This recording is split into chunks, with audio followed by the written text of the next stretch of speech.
Hi, I'm Edie Sevick at the Australian National University, and I'm going to give you an introduction to waves. Waves are easily recognized: water waves, stadium waves, waves on a string, and slinky waves. But you may or may not know that sound is a wave, or that light has properties that are wave-like. An understanding of waves provides us with tools to understand physical phenomena of light and sound. Let's start with water waves. You've no doubt seen waves moving across the surface of an ocean or lake. Small waves are caused by a disturbance, as, for example, a droplet of water disrupting a calm water surface. The wave has a crest and a trough that travels from the disturbance outwards. One crest is followed by a second crest, followed by a third, a fourth, and so on, and each crest is separated by a trough. This disturbance or wave propagates away. Of course, you can have several drops or a drip rate, creating a continuous ring of waves. The basic characteristics of waves are demonstrated in a ripple tank. This is a shallow glass-bottomed tank of water. You generate ripples in the tank with a bar that is oscillated. This generates planar waves, or wave crests that form a straight line across the tank that move the length of the tank. The ripple tank is illuminated from above. The light passes through the water onto a white sheet of paper placed directly below the tank.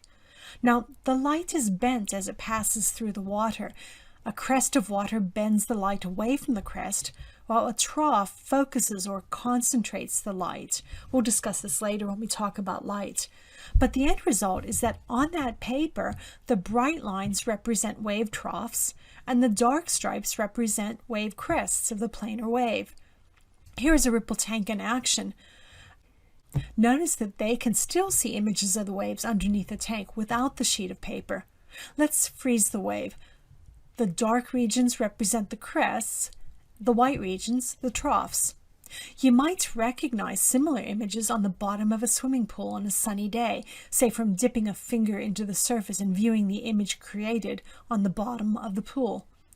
Those swimming pool waves aren't as regular as the waves generated in a ripple tank. Scientists study wave behavior in ripple tanks by observing how the dark and bright regions move. As the waves encounter an obstacle in its path, the wave's behavior can be observed by watching the movement of the dark and bright regions. We'll come back to this particular demonstration in a later video. This website provides an interactive computer simulation of a ripple tank. You see, scientists know mathematical formulae for these waves, and they can use these formulae to create computer images on your screen of what you would see in a real ripple tank. That's helpful, as we don't have to construct a ripple tank to explore waves. Let's use this site to simulate a planar wave.